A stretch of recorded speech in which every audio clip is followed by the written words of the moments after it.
ada di dalam satu kapal pesiar yang besar. Nah, terus dengan ribuan orang yang ada di dalam kapal itu, dan saya berdiri. Ketika itu saya melihat saya ada di dek paling bawah ya. Pokoknya saya Shalom Bapak Ibu dan saudara-saudara yang dikasihi Tuhan Yesus Kristus. Penyesatan memang ada, tetapi cilakalah mereka yang membuat penyesatan itu. Iblis hadir menyerupai domba, tetapi oleh hikmat dan kasih karunia Roh Kudus yang menyertai kita, dari buahnya lah kita boleh mengerti dari pengajaran-pengajaran yang diberikan kepada setiap orang. Kita simak setiap video yang ada dengan membuka hati, membuka mata, dan membuka telinga, supaya kita beroleh pengajaran dan pembelajaran dari setiap apa yang boleh kita simak. Kita sapa dulu narasumber kita, Ibu Cynthia.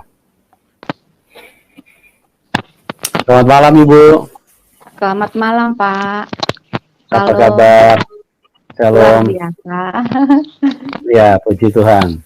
Puji Tuhan. Ya, terima kasih Ibu Cynthia sudah hadir pada malam hari ini, dan teman-teman yang hadir di link ini ingin mendengarkan apa yang telah Tuhan Yesus kerjakan di dalam kehidupan Ibu, ya.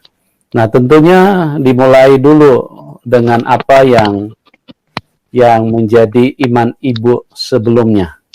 Ibu bisa menceritakan latar belakang bagaimana kegiatan Ibu dan pengajaran atau doktrin yang Ibu terima sewaktu masih di iman yang berbeda.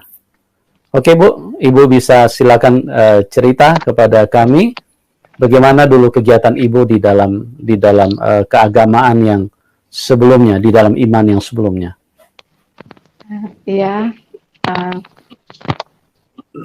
saya lahir di Dumai, di Kota Riau, yang mayoritas pasti Muslim ya, Pak ya. Iya. Waktu saya masih kecil, saya tinggal bersama kakek nenek karena ayah saya meninggal waktu saya umur 2 tahun, Pak. Dan adik saya umur 3 bulan pada waktu itu. Dan mama masih muda banget, umur 23, jadi janda ya. Sehingga bapak meninggal, akhirnya kami tinggal bersama kakek nenek dan para adik-adik mama. Pada waktu itu ada 4 keluarga besar ya, Pak. Nah, kakek nenek saya Muslimnya juga, beliau juga termasuk taat lah ya, taat gitu, Pak. Ya, saya tinggal bersama beliau, mama sebagai orang yang berjuang untuk membesarkan kami dengan berjualan kue gitu, Pak. Pada waktu itu saya masih kecil ya, dan di saat saya umur, ini saya singkat cerita, saya umur 6 tahun atau 7 tahun gitu, saya dididik secara ya Muslim lah pasti ya, Pak, karena semuanya kan kami Muslim ya. Jadi harus belajar ngaji. Pada waktu itu namanya apa ya?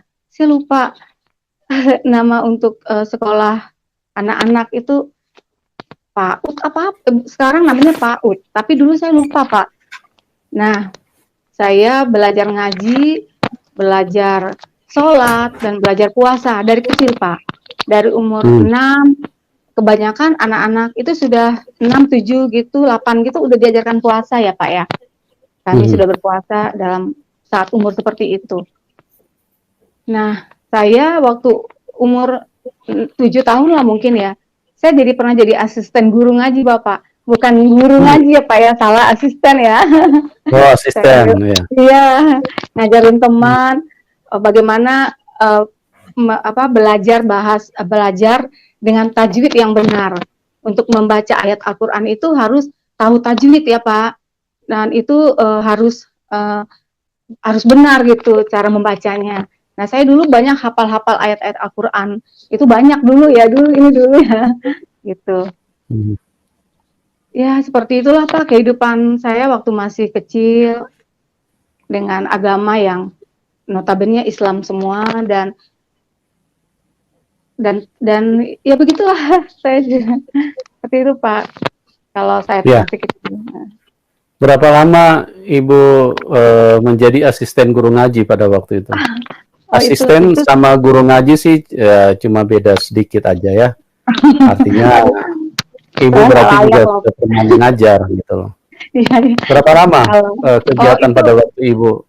paling nggak lama sih, paling ya setahun lah kali ya Pak ya. Saya juga udah Ya, lupa karena itu sudah sangat lama sekali ya, begitu. hmm, ya, ya, Eh, ya. ya sudah sangat lama sekali seperti itu. Oke. Terus apa doktrin yang Ibu pahami tentang agama yang lama, iman Ibu yang lama, seperti apa? Misalnya di dalam berinteraksi dengan yang non Muslim. Oh iya, kebetulan di tempat saya itu, di tempat kami tinggal, ada orang Hmm, Kristen itu cuma di satu orang Pak, cuma satu rumah. ya, Dan beliau itu juga ibu yang baik, tapi kami semua hidupnya itu juga ya akur, ya semuanya baik-baik aja ya. Dan dan saya juga tidak, beliau itu tidak pernah mengajarkan Yesus, tidak berani ya kali ya Pak ya. Dan sehingga ya, kami tidak pernah tahu Yesus itu siapa. Yang di dalam pelajaran saya masih saya sekolah masih dalam menjadi seorang muslim, saya tahu nabi itu ada 25. Gitu dari Nabi hmm, Adam, Nabi Nuh sampai Abraham sampai Nabi Muhammad. Saya tahunya seperti itu. Yang kita pelajari gitu loh. yang kami pelajari seperti itu, Pak. ya, oke. Terus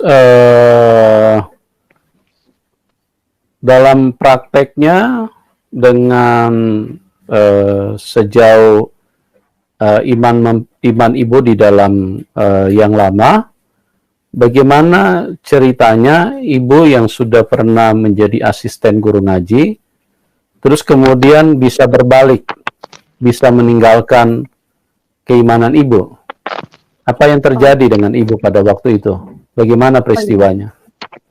Jadi pada waktu saya umur 13 atau 14 ya, saya masih sekolah Madrasah Sanawiyah. Madrasah Sanawiyah itu setingkat SMP ya, Pak ya. Nah, Ya, di sana kami sudah pakai jilbab, Pak. hmm, Pada masa itu ya, Pak. Nah, hmm, satu hari saya bermimpi, dalam mimpi saya itu saya dibawa melihat alam yang sangat putih seperti itu, dan saya melihat ada tiang pilar yang besar-besar, ada 6 bersama, sepertinya saya taunya itu bidadari, zaman dulu saya taunya itu bidadari ya Pak, di saat hmm, saya melihat ada 6 berdiri di samping pilar-pilar tersebut ya. Nah, ketika saya masuk, saya berjalan, terus saya melihat ada sosok yang begitu, saya lihat indah, begitu mulia ya. Tapi saya tidak tahu itu Tuhan Yesus.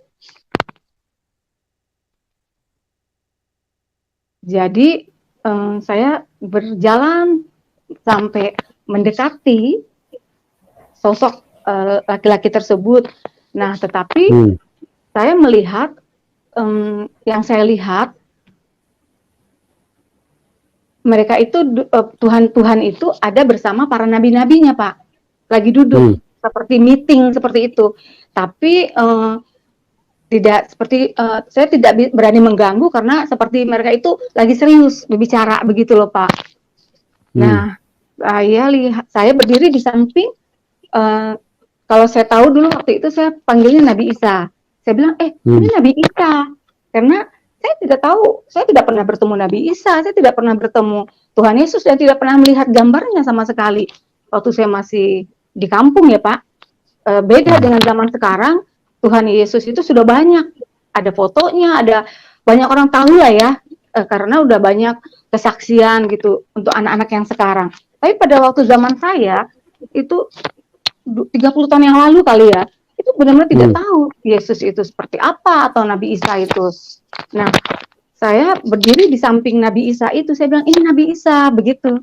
Jadi saya melihat ada nabi-nabi yang saya lihat. Nah, saya hitung 1, 2, 3, 4 sampai 24. Tapi di dalam penglihatan saya itu, saya tidak bertemu dengan sesosok yang saya kagumin. Karena kan saya selalu berdoa untuk jadi begitulah, saya tidak bertemu dengan sesosok yang saya kagumin. Saya bertanya kepada malaikat, saya rasa itu sepertinya malaikat. Kenapa saya bisa bicara? Itu hati itu seperti bicara, ini malaikat gitu. Saya tanya kenapa? Kok saya nggak melihat sesosok yang saya kagumin ini gitu sampai 3 kali. Tapi dia hanya tersenyum.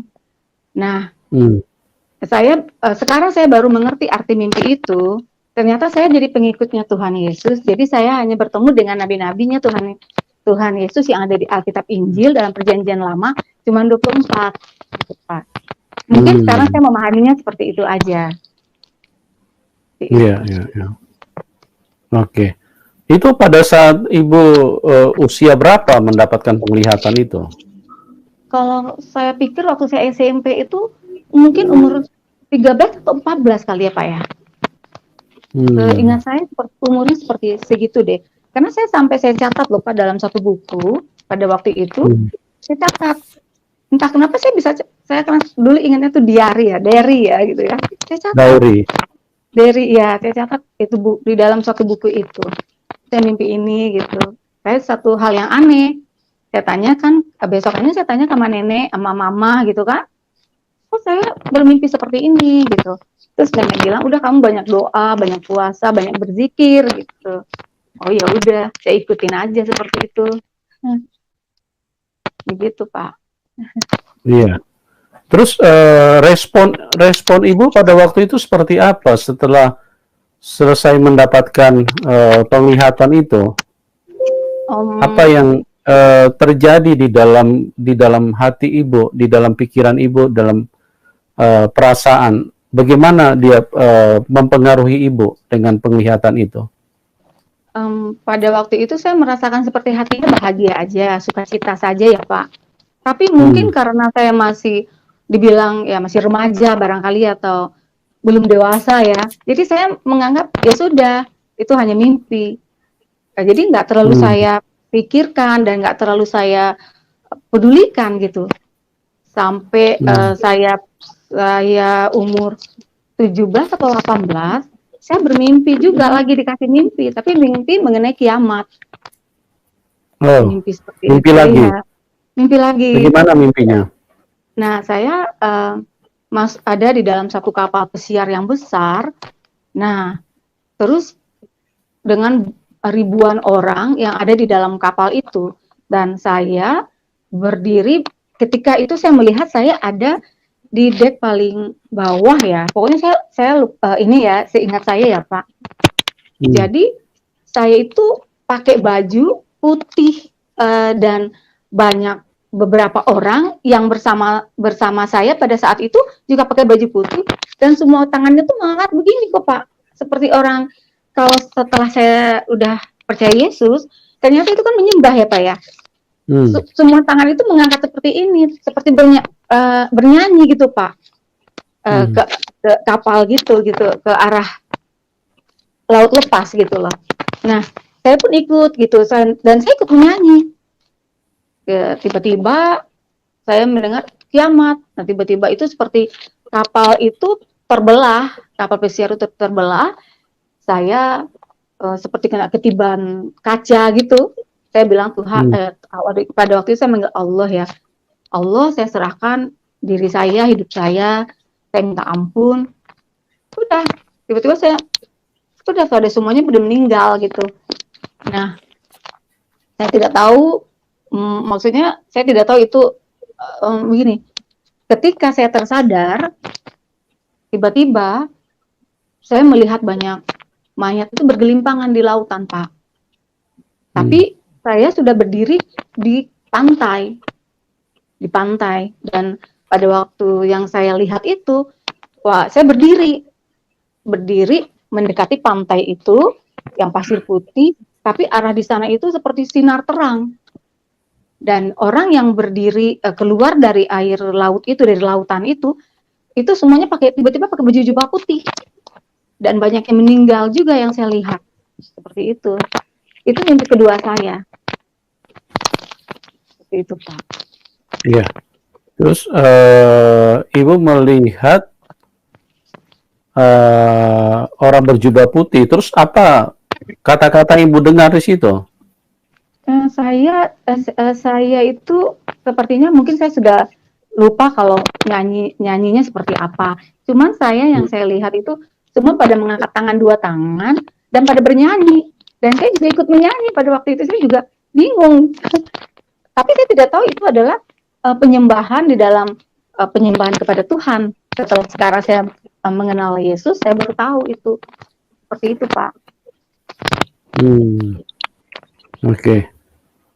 Terus bagaimana kelanjutannya setelah mimpi itu? Apakah ada penglihatan lagi? Nah, setelah mimpi itu ya saya ya berlanjut seperti kehidupan ya, mengalir seperti biasa, sekolah, belajar, dan sampai saya tamat sekolah, sampai saya merantau. Nah, sampai saya ke Jakarta, bertemu dengan suami saya.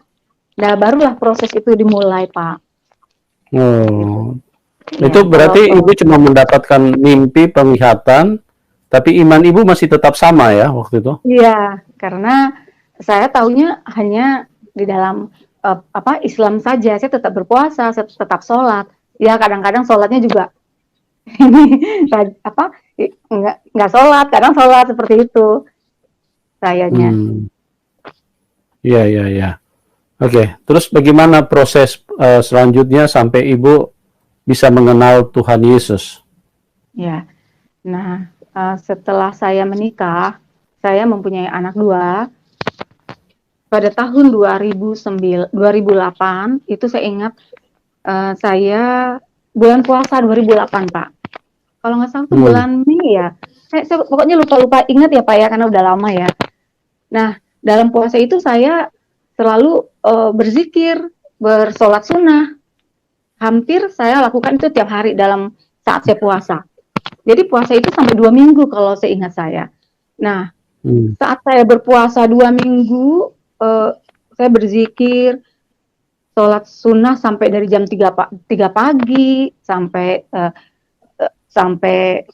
sahur sampai imsak, dan jam 6 itu saya sampai berdoa dan berdoa. Nah, satu hari saya tertidur di sajadah. Saya bermimpi lagi. Mimpi saya itu saya bertemu lagi dengan malaikat yang sama yang saya mimpikan pada waktu saya umur 13 tahun. Nah, waktu saya lagi jalan, bagaimana Ibu bisa mengetahui itu malaikat yang sama? Ibu mengingat mukanya? Mengingat, iya. Badannya sama, wajahnya sama, rambutnya sama. Seperti itu. Jadi saya pikir, saya berpikir itu malaikat yang sama dengan waktu saya masih kecil. Pikiran saya seperti itu aja. Setelah saya terbangun dari mimpi. Malaikat itu bilang, ketika saya lagi jalan, dia bilang, saya tahu bahwa dan saya percaya jalan di depan itu benar dan lurus gitu. Tapi malaikatnya bilang, "Nak, kamu harus berbelok ke sana, itu jalan yang benar." Sampai 3 kali. Tapi saya bingung gitu, kenapa itu jalan yang benar? Setahu saya itu jalannya yang depan yang benar, seperti itu. Tapi saya patuh, saya ikutin. Nah, berapa bulan kemudian, saya punya seorang sahabat. Ternyata sahabat saya ini suka mendoakan saya, Pak. Dia suka mendoakan saya untuk mengenal Yesus, gitu. Jadi dia bertemu dengan saya dan dia bercerita bahwa Yesus itu adalah Tuhan. Tapi kan saya taunya bahwa Yesus itu bukan Tuhan. Saya taunya Yesus itu adalah Nabi Isa. Karena saya sempat berdebat sama dia, karena saya bilang, di dalam ajaran saya, Nabi Isa itu adalah yang sudah diangkat ke sorga. Yang disalib itu adalah Yudas, bukannya Isa. Saya bilang seperti itu. Karena pelajaran saya seperti itu. gitu. Terus dia bilang, bila ini Tuhan bagaimana, dia bilang. Terus saya bilang, oh gitu ya, ya sudah, saya coba pinjam Alkitab kamu, karena saya juga sering membaca tafsiran Al-Quran. Nah, saya pinjam Alkitabnya dia. Terus sampai di rumah saya baca. Saya cuma meminta maaf dulu kepada Allah waktu itu ya. Allah, maafkan saya ya kalau saya baca Alkitab. Saya takut dosa, saya bilang begitu. Tapi ketika saya membaca itu, saya kaget. Selai demi selai, saya membaca dari Perjanjian Lama dan Kejadian sampai sampai tentang raja-raja, sampai kepada raja-raja, sampai sampai ulangan gitu loh Pak. Saya sampai membaca sampai dengan seksama, begitu saya kaget. Karena di dalam itu saya membaca Alkitab tentang Nabi Adam dan Nabi Nuh, Abraham dan beberapa nabi-nabi yang lain itu sangat benar-benar detail. Berbeda dengan saya pelajari waktu saya masih di Islam. Karena mungkin saya di Islam bukanlah seorang ahli tafsir ya, saya cuma hanya muslimah biasa gitu ya Pak. Jadi saya heran kok di dalam Alkitab ini nabi-nabinya benar-benar lengkap gitu, bahwa dari kejadian Adam diusir dari sorga, dari Taman Eden ke bumi, dan umurnya 970 tahun, 930 tahun beliau Adam meninggal. Saya sampai kaget gitu loh, kok bisa gitu. Dan ada anak-anaknya, sampai semua disebutin semua nama-namanya.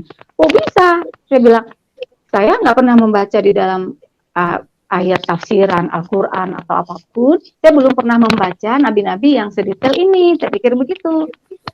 Sehingga, wah ini kok bisa begitu gitu ya. Saya sampai tercengang gitu loh. Saya baca lagi tentang Nabi Isa, tentang Yesus gitu. Saya kaget gitu loh, kok berbeda ya gitu. Ya mungkin Tuhan sudah menjamah hati saya. Saya percaya itu. Atas kasih dan anugerahnya Tuhan selamatkan saya. Akhirnya ya singkat cerita, saya berpikir gini, aduh kalau benar Tuhan Yesus itu adalah Tuhan, wah saya takut kalau seandainya tiba-tiba mati dan saya belum belum dibaptis, aduh saya bagaimana? Saya jadi ketakutan seperti itu Pak. Sehingga saya berdoa, Tuhan Yesus, apakah Engkau benar-benar Tuhan? Saya berdoa seperti itu. Jika Engkau benar-benar Tuhan, tolong beritahu saya mau dibaptis di mana? Saya bilang.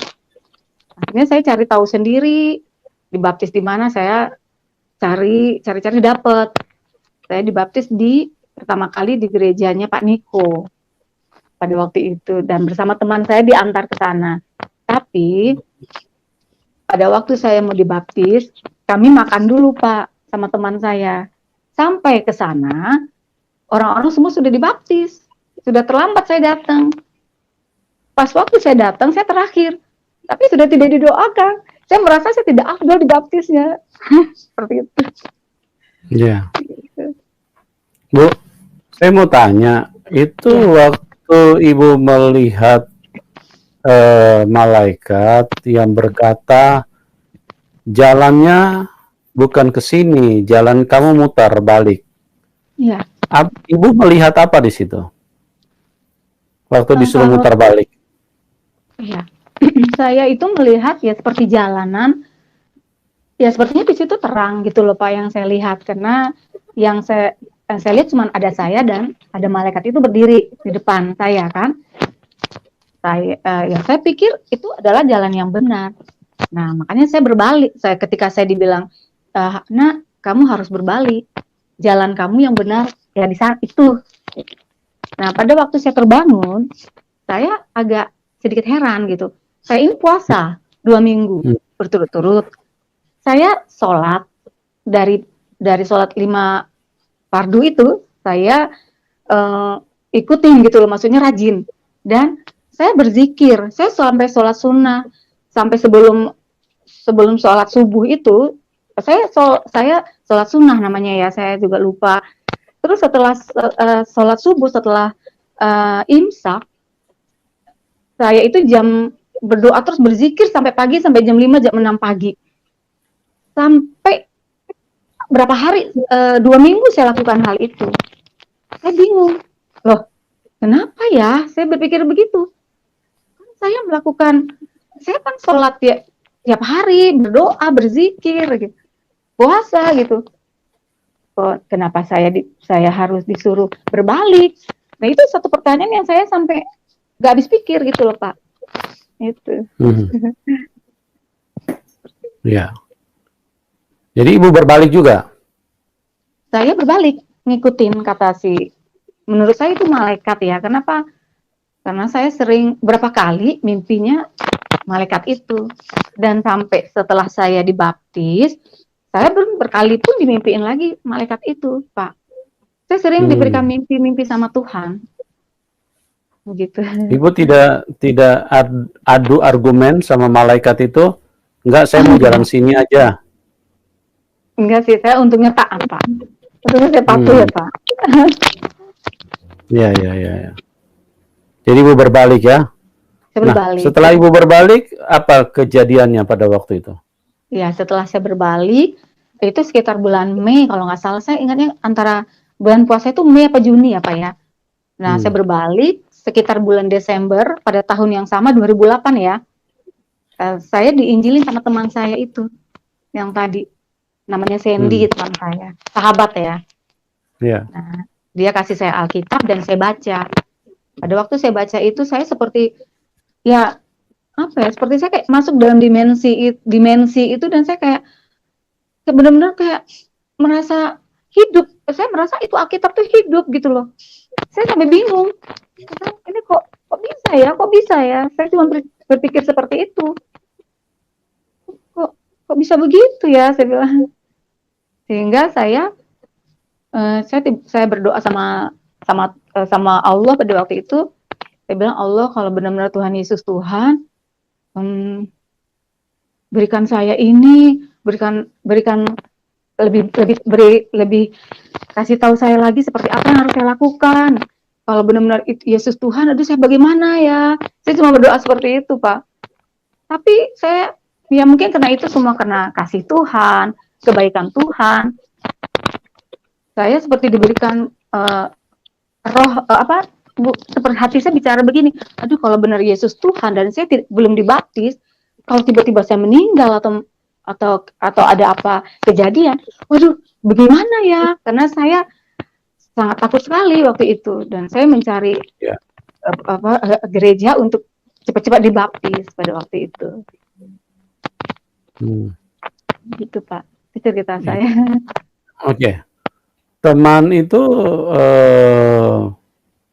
teman sekolah apa teman apa yang mendoakan Ibu waktu itu? Oh iya, kebetulan teman saya ini adalah anaknya satu sekolah sama anak saya. Pada waktu itu anak saya masih SD apa TK ya? Saya tahun 2009 SD kali ya, saya lupa. TK ya? Anak saya lahir tahun 2003, 2008, berarti 5 tahun ya? Ya 5 tahun, berarti TK ya Pak? Ya, TK. Yeah. Jadi kami berteman pada saat anak saya masuk sekolah, saya bertemu sama teman saya itu. Jadi kami sering pergi kemana-mana berdua jalan gitu. Seperti itu. Oke. Terus bagaimana sampai Ibu memutuskan mau terima Tuhan Yesus, mau ikut Tuhan Yesus? Apakah sebelum menikah atau sesudah menikah? Itu saya sesudah menikah Pak, udah punya anak 2.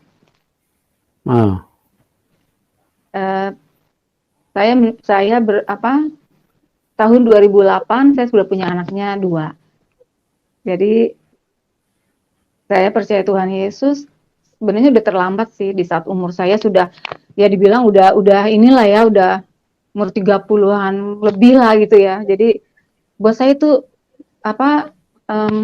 terlambat gitu. Kenapa bukan dari masa saya kecil atau barangkali saya pas lagi masih gadis. Kalau saya berpikir seperti itu. Ada penyesalan kenapa kok saya diselamatkannya itu pada waktu sekarang, saya dipikir seperti itu. Ya, oke.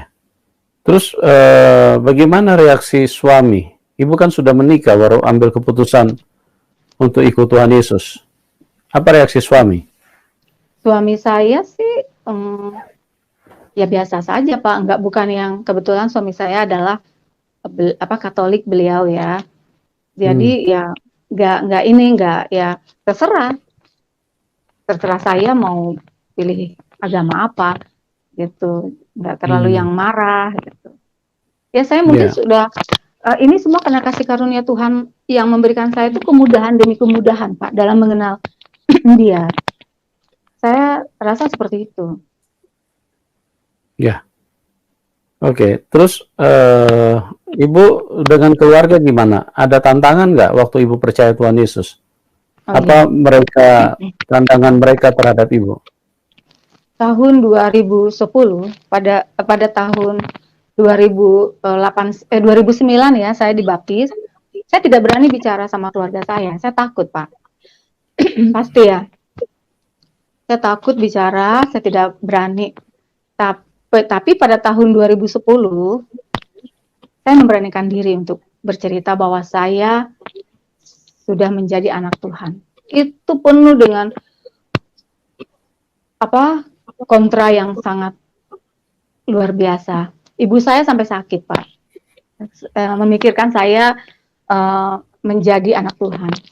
Jadi pada waktu ibu saya sakit tahun 2010 itu kalau nggak salah bulan April, dan nenek saya juga lagi sakit, saya pulang ke Dumai pada waktu itu. Dan pastinya keluarga besar saya itu marah sekali saya karena percaya Tuhan Yesus ya. Nah, dengan ada kejadian ini benar untuk mengikuti Yesus itu, prosesnya benar-benar ini ya menyakitkan gitu loh. Jadi mama itu kena stroke, stroke-nya ringan ya Pak ya, jatuh dari toilet terus dibawa ke rumah sakit. Nah, setelah berapa hari di rumah sakit dibawa pulang. Tapi kalau di kampung kami di daerah Riau itu, di Dumai itu, untuk menyembuhkan stroke itu ada namanya itu tukang pijit Pak, yang bisa memijit untuk kesembuhannya cepat gitu loh Pak. Nah, saya itu dibohongin pada waktu itu. Nah, mereka bilang adik saya tidak bisa nganter. Iya, keluarga saya yang lain nggak bisa nganter, jadi saya dipaksa untuk mengantar mama ke tempat tukang pijat itu katanya. Nah, jadi saya antarin mama sampai di tempat tukang pijat itu. Ternyata itu bukan tukang pijat Pak. Jadi saya dipersilahkan duduk dan saya lihat, saya hatinya udah nggak enak.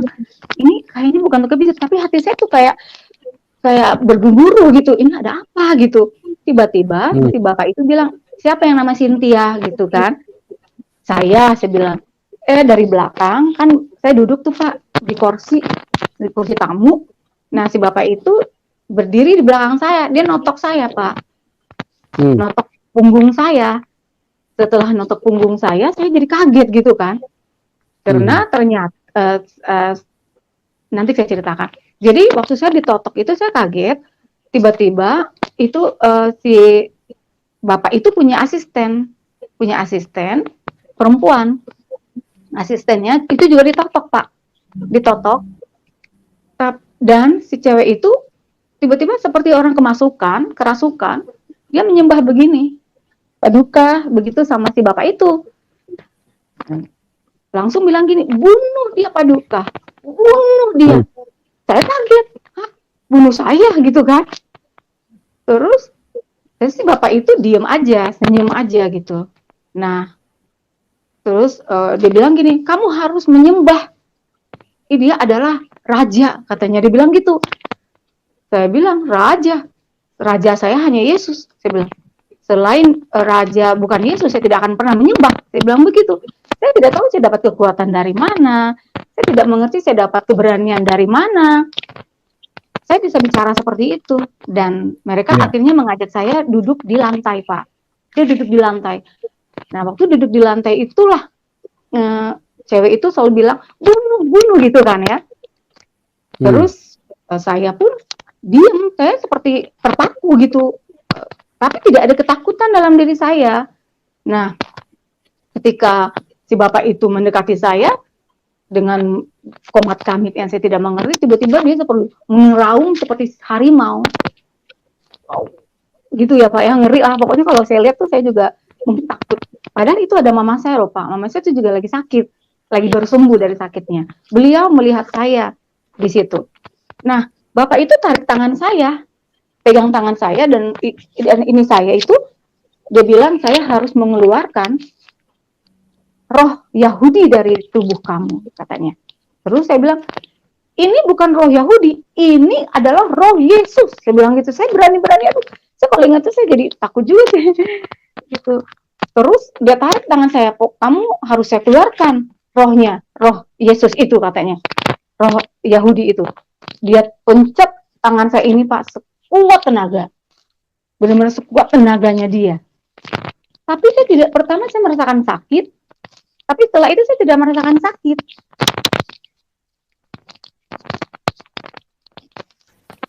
Sampai dia cekek ininya saya, sampai dia tekan saya punya urat nadis sekencang-kencangnya Pak, sampai 2 jam. Dan itu disaksikan oleh para tetangga-tetangga yang ada pada waktu itu di situ Pak. Bahkan mereka ikut mengkamerain saya. Mereka bilang saya pantas mati pada waktu itu. Seperti itu Pak. Iya. Siapa yang bawa ibu ke situ? Inisiatif siapa? Inisiatif saya yakin itu adalah inisiatif keluarga saya. Karena mereka itu berpikir bahwa mungkin mereka tidak tahu bahwa dukun ini menyiksa saya, tapi yang mereka tahu adalah dukun ini untuk mencabut roh-roh orang yang kegelapan katanya. Roh Yahudi. Iya, jadi mereka pikir saya tuh kemasukan roh Yahudi yang harus dibuang katanya begitu. Ya saya disiksa sampai 2 jam pada waktu itu. Dan itu saya pikir saya sudah mau mati. Saya bilang, Tuhan, jika memang saatnya saya harus pergi, ya sudah saya serahkan. Saya bilang begitu. Saya serahkan. Pada waktu itu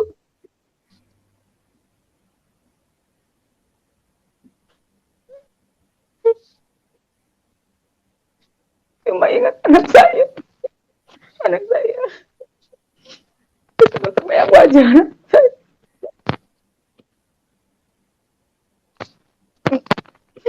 Jadi terbayang wajah anak saya. Anak saya sangat menyayangi saya sekali, Pak. Iya. Jadi saya bilang, Tuhan, jika saya harus pergi saat ini, ya sudah saya berserah. Saya bilang, tapi jika saya diberi kesempatan, biarlah saya bertemu dengan anak-anak saya bilang begitu. Dan saya seperti apa? Saya terus melawan karena saya berpikir pada waktu itu ya apa ya? Saya kayak udah nggak mampu berpikir lagi mungkin ya Pak ya. Karena yang saya lihat si dukunnya itu dengan kekuatan dia, dengan tenaga dia yang begitu kuat untuk menekan urat nadi saya kuat-kuat tenaga dia gitu ya. Sampai dia lihat saya tadinya itu berkeras, tadinya itu saya kayak menantang dia cekek ini leher saya sekuat tenaga sampai dia ngus-ngus gitu Pak. Dan akhirnya dia cari kaki saya, dia tekan lagi di kaki saya yang di ujung ini di ujung apa ini ya, itu dia tekan juga sekencang-kencangnya, tapi saya diam aja gitu loh, seperti kayak nggak merasakan kesakitan Pak, cuman saya berpikir saya udah mau mati aja. Tapi dan ketika saya melembut gini, seperti saya dibilang sama Tuhan udah menyerah gitu loh, terus saya langsung melemah. lemesin badan saya, baru si bapaknya nggak mencet lagi ini saya, nggak nyekek lagi, nggak nekan ini saya, gitu. Sampai akhirnya, ya. Ya, itu kok 2 jam itu apa saja yang terjadi sama ibu pada waktu itu? Ibu Ya, pingsan atau gimana? Kok bisa disiksa sampai berjam-jam gitu? ya saya nggak pingsan, Pak. Yang anehnya saya nggak pingsan. Yang anehnya waktu pertama si dukun itu menggencet tangan saya yang ini ya Pak ya, dikencet sekuangnya, sekencang-kencangnya, itu saya merasakan sakitnya luar biasa pada pertama kali itu. Tapi yang kedua, ketiganya saya tidak merasakan apa-apa, Pak. Saya tidak merasakan apa-apa. Saya sudah tidak merasakan sakit. Itu orang tua yang bawa, apa saudara yang bawa ke tempat pijit itu? Jadi saya itu seperti dijebak, Pak. Mereka itu menjebak saya begini, Mama antarin ke tukang pijat, karena nggak ada yang nganterin. Jadi satu-satunya saya yang bisa nganterin Mama. Jadi saya pikir, oh hanya tukang mijet aja, mijetin tangan beliau ya, yang lagi sakit begitu kan. Jadi saya anterin. Pada waktu itu adik saya nggak bisa nganterin, jadi saya lah yang nganterin, Pak. Tetapi ternyata mereka sudah bersekongkol. Mungkin keluarga saya sudah bersekongkol. Saya tidak menyalahkan mereka sampai saat ini. Saya tidak dendam, saya tidak sakit hati. Saya sudah mengampuni. Karena saya berpikir mungkin tujuan mereka baik supaya saya kembali kepada iman, ajaran iman yang lama, ya. Dan saya pikir saya tidak akan mau dendam. Dia sudah mengampuni, Pak. Itu sudah lama. Amin. Ya, itulah teman-teman, bahwa mengikut Tuhan Yesus itu tidak mudah. Ya. Karena firman Tuhan Yesus itu ya dan amin. Tuhan Yesus berkata, siapa yang mau mengikut aku, ia harus pikul salib. Itu sebabnya istilahnya ada salib yang harus kita pikul. Ada penderitaan yang harus kita alami. Dan firman Tuhan itu adalah satu pembuktian, dan itu adalah sebuah kebenaran. Dia bukan huruf-huruf, tapi dia adalah firman. Dan yang dikatakan Tuhan itu adalah benar. Nah, di dalam perjalanan hidup setiap orang yang percaya kepada Tuhan Yesus, otomatis, ya, kalau mereka mengasihi Tuhan, mereka mencintai Tuhan, maka kuasa dunia ini akan marah. Kuasa kegelapan akan marah. Kuasa kegelapan akan melakukan upaya-upaya untuk menghalangi imannya. Tetapi kita melihat di sini bahwa kuasa Tuhan begitu besar, kuasa Tuhan begitu ajaib. Orang yang ada di dalam Tuhan Yesus Kristus adalah orang yang memiliki roh pengampunan. Tidak memiliki roh dendam, tidak memiliki roh kematian, tidak memiliki roh kebencian, tapi roh pengampunan.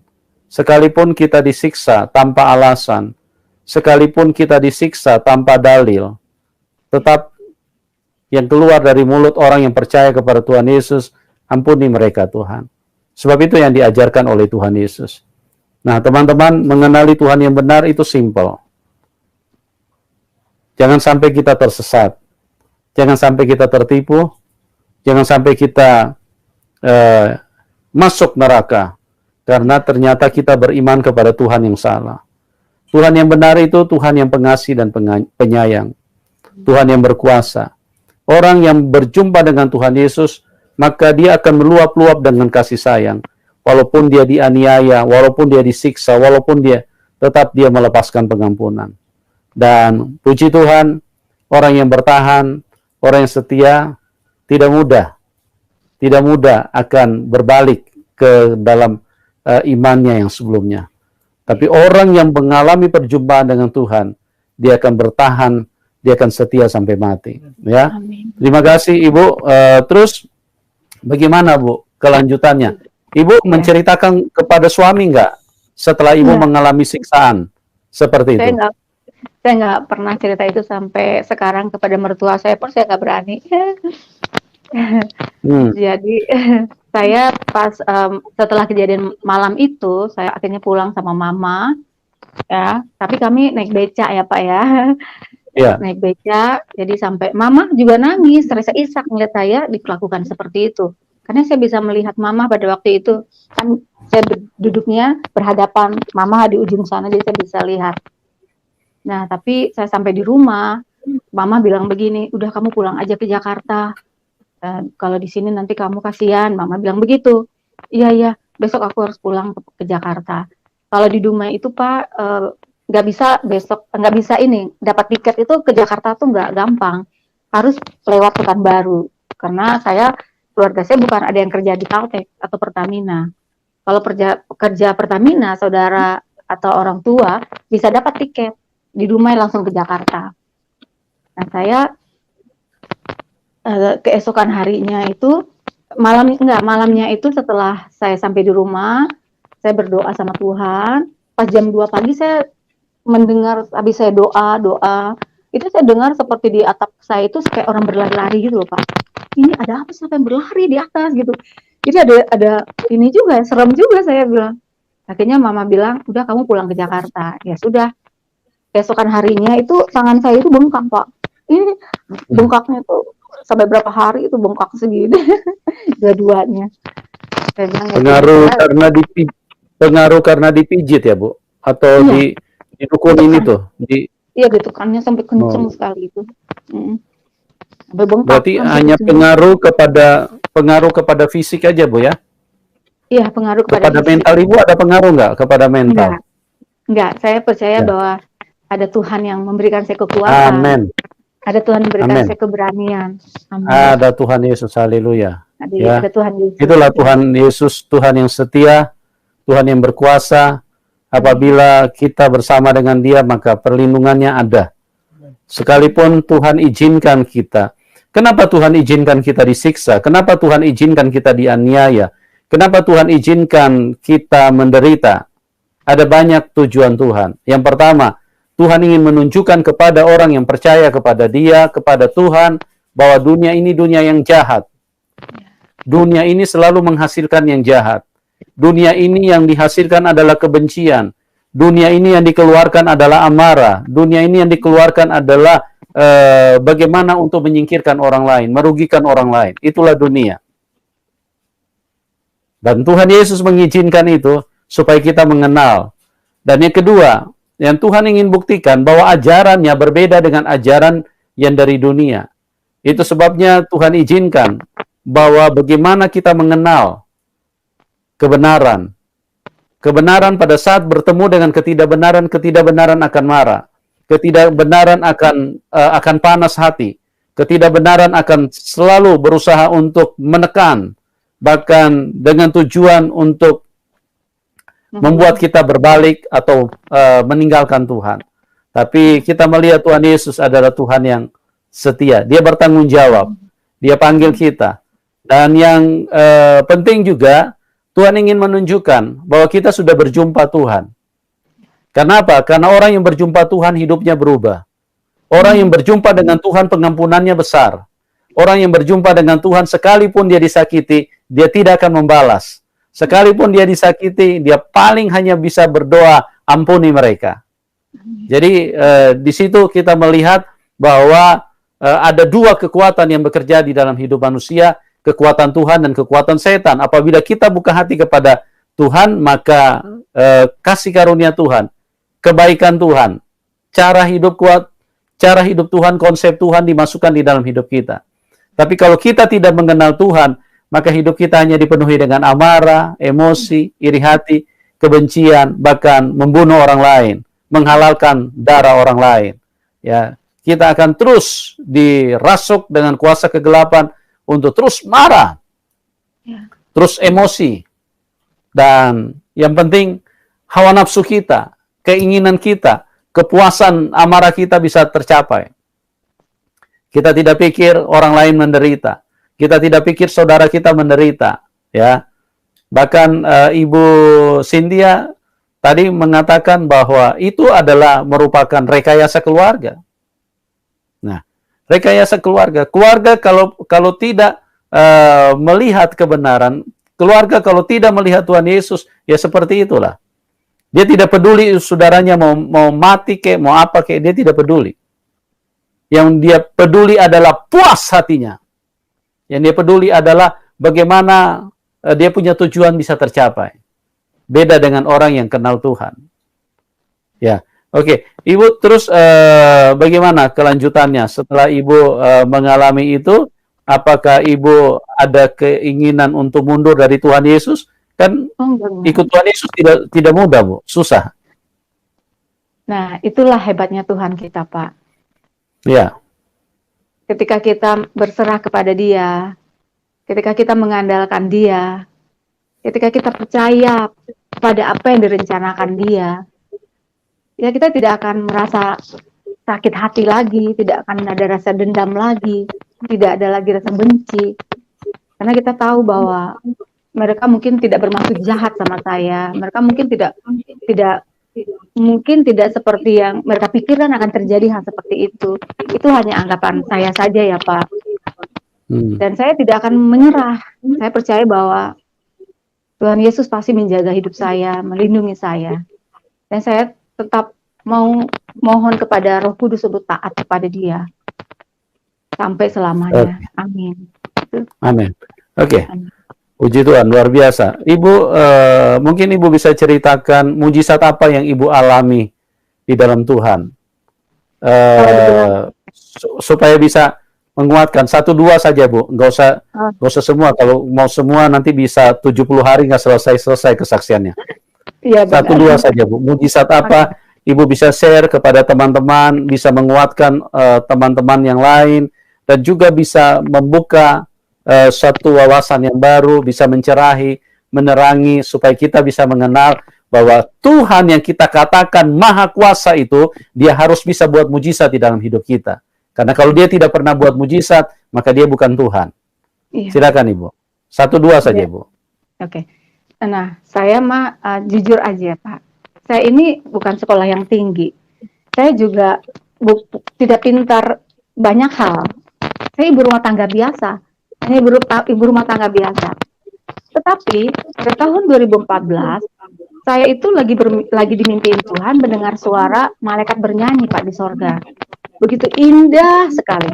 Nah, ketika saya bangun, hati saya itu rasanya bahagia sekali dan sukacita. Tetapi berapa hari kemudian, saya itu bisa menciptakan lagu yang saya tidak tahu dari mana datangnya, Pak. Saya bisa menciptakan lagu dan saya bikin lagu ini 1, 2, 3, 4. Padahal saya tidak pintar main musik. Nah, saya bikin lagu itu, saya bilang gini, Tuhan kok bisa ya saya nyanyi lagu, bisa bikin lagu begini gitu. Pada waktu itu saya belum pede, belum percaya. Tapi tahun 2018, itu tahun 2014. 2018 saya dapat lagi lagu ya, Pak ya. Dapat lagu pujian penyembahan kepada Tuhan. Ada beberapa banyak saya dapat gitu, ada beberapa. Jadi saya bikin lagunya, Pak. Akhirnya saya bikin lagu, bikin ke aransemen lagu, dan saya rekam gitu. Maksudnya saya jadi bikin album lagu gitu. Sampai sekarang saya jadi terheran. Kok bisa ya saya menciptakan lagu? Kok bisa ya saya bikin lagu, menyanyi dan menciptakan lagu? Dan teman-teman saya juga sampai terheran-heran juga. Bahwa saya itu satu mukjizat Tuhan ya, Pak. Dan juga ada juga mujizat Tuhan Tuhan sepertinya memberikan saya sekarang ini kehidupan yang lebih sukacita, yang lebih bahagia, karena mungkin 10 tahun saya mengikut Tuhan itu air mata yang selalu keluar ya, Pak ya. Sekarang ini saya lihat benar-benar perbuatan Tuhan itu sangat dasar dan baik banget sama saya dan haleluya. Amin. Itu yang saya haleluya. Luar biasa, Ibu, luar biasa ya. Ibu ini orang biasa, dia tidak pernah belajar komposer, tidak pernah belajar ilmu kesenian, dia tidak pernah belajar tentang mungkin not-not angka, tapi dia bisa menciptakan lagu. Bu, bisa nyanyi Bu 1-2 lagu, 1-2 bait saja Bu. Kalau ini lagu saya aja ya Pak, boleh nggak? Ya. Boleh nggak lagu? Boleh. Ini saya ciptakan, saya sudah share ke YouTube udah berapa bulan yang lalu Pak. Saya menyanyikan lagu saya. Tuhan, tolonglah aku. Ku tak mampu sendiri menjalani hidup ini, mengangkat beban ini. Tuhan, ku butuh Engkau. Berikanku kekuatan untuk dapat bertahan dalam menghadapi persoalan. Begitu aja, Pak. Haleluya, luar biasa. Ya, Amin. ya. Ibu diberkati Tuhan luar biasa. Ibu terus berkarya. Saya percaya bahwa mujizat demi mujizat terus hadir di dalam kehidupan Ibu Cynthia untuk memperlengkapi dan terus untuk menguatkan iman pribadi dan iman juga orang lain, karena Tuhan kita adalah Tuhan yang nyata, bukan Tuhan huruf-huruf. Ya, kalau Tuhan huruf-huruf itu menjadi tanda tanya besar. Ya, karena apa? Karena kalau huruf-huruf itu adalah huruf mati. Tapi dia harus menjadi mujizat di dalam hidup kita. Perkataannya, kalau dia dikatakan dia maha kuasa, dia harus melakukan mujizat di dalam hidup kita. Karena kebenarannya harus terjadi. Yeah. Baru kita bisa percaya bahwa memang ini dia Tuhan. Mujizatnya ada. Kita merasakan, kita mengalami. Kalau kita cuma baca huruf-huruf, dikatakan Tuhan maha kuasa, Tuhan maha kuasa, Tuhan maha baik, itu kan huruf-huruf. Buktinya apa di dalam hidup kita? Tapi beda dengan Tuhan Yesus, teman-teman. Ya, Tuhan Yesus melakukan mujizat, Tuhan Yesus melakukan kuasanya, Tuhan Yesus melakukan hal-hal yang sangat kita perlukan di dalam hidup ini. Bu, bagian terakhir, Ibu bisa kasih 1-2 pesan buat teman-teman yang belum kenal Tuhan. Ya, apa pesan Ibu buat mereka? Tuhan ajarkan kita harus mengasihi mereka. Apa pesan Ibu buat mereka? Pesan saya, Tuhan Yesus itu adalah Tuhan yang benar-benar Tuhan. Dia adalah benar-benar Tuhan yang maha hidup. Percayalah, kalau kita percaya dengan Dia, kita akan mengalami sesuatu hal yang mujizat yang benar-benar luar biasa yang akan kita alami. Proses dalam hidup kita itu terlalu banyak. Tetapi kalau kita mengandalkan Tuhan, Dia akan bersama kita dan akan menolong kita. Dia selalu bersama kita. Percayalah bahwa Yesus itu benar-benar Tuhan yang sesungguhnya. Amin. Amin. Amin. Ya, terima kasih. Dia adalah Tuhan sesungguhnya. Dialah satu-satunya Tuhan. Ya, Dialah yang mengasihi kita, Dialah yang menebus kita, Dialah yang mati buat kita, Dialah yang menyatakan dirinya kepada kita. Ya, supaya apa? Supaya kita mengenal Tuhan yang benar. Kalau Dia tidak menyatakan diri, semuanya hanya masih serba bertanya-tanya. Semuanya hanya serba mereka-reka. Semuanya hanya serba kata-kata. Tapi kalau Dia menyatakan diri, maka Dialah Tuhan yang sebenarnya. Oke, terima kasih buat Ibu Cynthia yang luar biasa. Kesaksian Ibu memberkati kita semua. Dan doa kami buat Ibu Cynthia tetap maju, tetap luar biasa dalam melayani Tuhan. Dan bagi teman-teman juga kami doakan supaya semuanya bisa mengalami Tuhan. Bukan supaya, sekali lagi, bukan supaya orang Kristen bertambah banyak. Bukan supaya KTP orang Kristen bertambah banyak. Tujuan seperti itu adalah tujuan yang sangat tidak penting. Tidak penting, ya. Tapi tujuan doa kami buat Anda semua supaya apa? Supaya kita bisa sama-sama pulang ke surga. Karena Tuhan Yesus berkata dalam Kisah Rasul 4 ayat 12, di bawah kolong langit ini tidak ada nama lain yang olehnya manusia bisa diselamatkan kecuali di dalam nama Tuhan Yesus Kristus. Dan juga dalam Yohanes 14 ayat ke-6, tidak ada seorang pun yang bisa datang kepada Bapa kecuali melalui aku. Tidak ada seorang pun. Tidak ada seorang pun. Kalau Anda terkategori sebagai orang, maka tidak ada seorang pun yang bisa datang kepada Bapa kecuali melalui aku. Ya, Tuhan Yesus mengasihi kita tuh semua. Saya ucapkan terima kasih telah menonton video ini sampai habis. Dukung terus channel Hati yang Gembira dengan cara like, komen, dan subscribe. Tuhan Yesus Kristus memberkati kita semua. Amin.